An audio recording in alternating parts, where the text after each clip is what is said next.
Bonjour, je suis Benoît Henrion, photographe animalier amateur, plus spécialement passionné par les chouettes et hiboux, et je vous propose aujourd'hui une exposition sur le hibou des marais, un hibou migrateur qui nous vient de Scandinavie et qui hiverne dans nos contrées, dans les Hauts-de-France. Moi je suis de la Somme et je le suis plus particulièrement dans la Somme. Voilà. Alors en fait, comment je procède pour mes photos? Je fais déjà un repérage préalable. Par exemple ici dans ces pâtures-là, j'avais repéré qu'il y avait des oiseaux qui venaient chasser. Généralement ils viennent chasser dès le milieu d'après-midi parce que le hibou des marais est un rapace nocturne mais qui est assez diurne, qui part en chasse généralement 1 heure, parfois 1 heure et demie avant le coucher du soleil. Donc on a l'occasion de le voir en plein jour, en vol.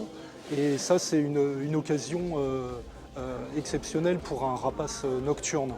Alors je repère, après je demande l'autorisation à l'agriculteur pour m'installer et je fais mes photos sous affût. Donc j'ai une tente affût que j'installe.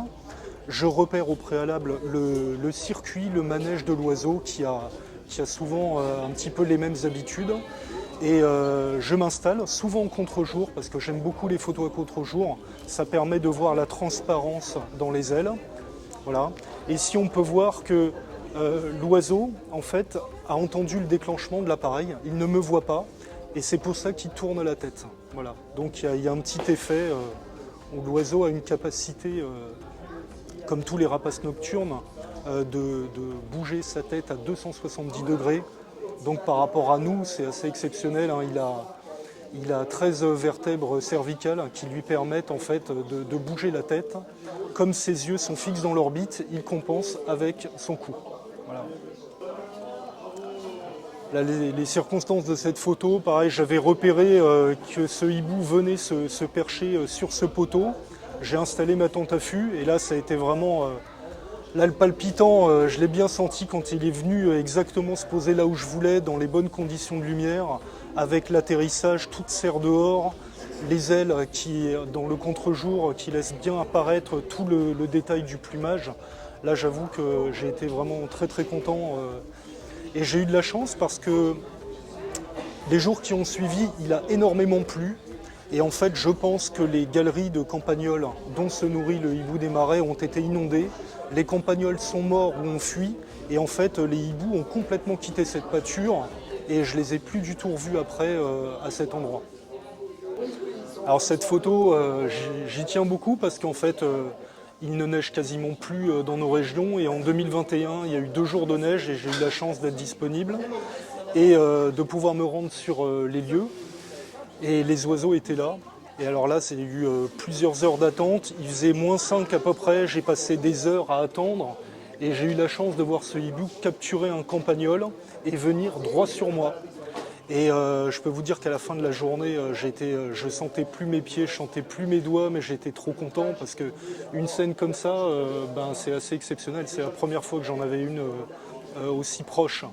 Et donc le hibou des marais, il est assez monomaniaque du campagnol. Il n'a pas une nourriture très diversifiée, il cherche vraiment des pâtures avec ce type de proie. Voilà. Et c'est une photo vraiment qui me tient à cœur et qui a reçu un premier prix dans un festival belge. Voilà.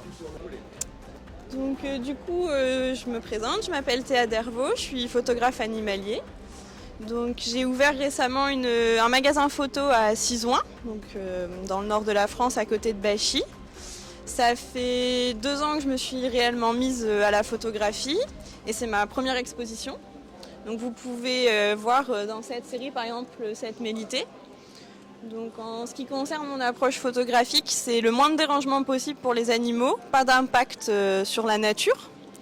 Et ensuite d'avoir des prises de vue qui sont naturelles dans le sens où après je n'utilise pas Photoshop pour ajouter ou supprimer des éléments afin de vraiment montrer la nature et la réalité de terrain. Donc cette photo-ci représente aussi une mélitée, donc elle a été prise lors d'un lever de soleil dans le coin de Champagny-en-Vanoise.